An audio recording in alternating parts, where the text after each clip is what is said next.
কেটে নিব গাছে। এটা হচ্ছে ফরমেলিন মুক্ত না সার মুক্ত অরিজিনাল একদম পিওর কলা গাছ। আমি খুবই এক্সাইটেড কারণ আমি আসছি এলাকায় এলাকায় এসে আমরা বাগানে চলে আসলাম কলা কাটতে যাব। তো একজোড়া আনাজি কলা যেটাকে আমরা রান্না করে খাই যে কলা সেটাকেই সাধারণত আনাজি কলা বলে গ্রাম অঞ্চলে। তো সেই কলাটা আজকে আমরা কাটবো।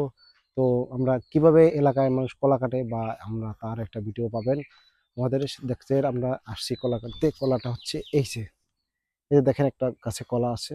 তো আমরা এটা আজকে এখান থেকে পেরে নিয়ে যাব। আমরা কিভাবে কলা কাটবো তো এই ভিডিওটা আপনারা দেখতে থাকুন। আমরা আজকে কলা কেটে নিয়ে যাবো এখান থেকে। মাশাআল্লাহ অনেক সুন্দর কলা হয়েছে গাছে। তো আমরা এটাকে কেটে নিব গাছে। দেখেন অনেক সুন্দর একটা কলা, আনাজি কলাকে বলে সাধারণত। এটাকে রান্না করে খাওয়া হয়। এটা হচ্ছে ফরমেলিন মুক্ত না সার মুক্ত অরিজিনাল একদম পিওর কলা। এটা খেলে আপনাদের প্রচুর পরিমাণ পুষ্টি হবে। তো আমরা গাছটা অবশ্যই কেটে নেব কারণ গাছটা এভাবে রাখা যাবে না। গাছটাও আমরা একবারে কেটে দিব।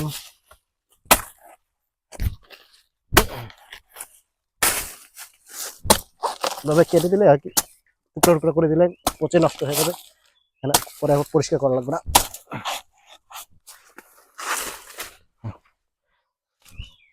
তো গ্যাস আমরা এই কলা আজকে নিয়ে বাড়ি নিয়ে রান্না করে খাবো।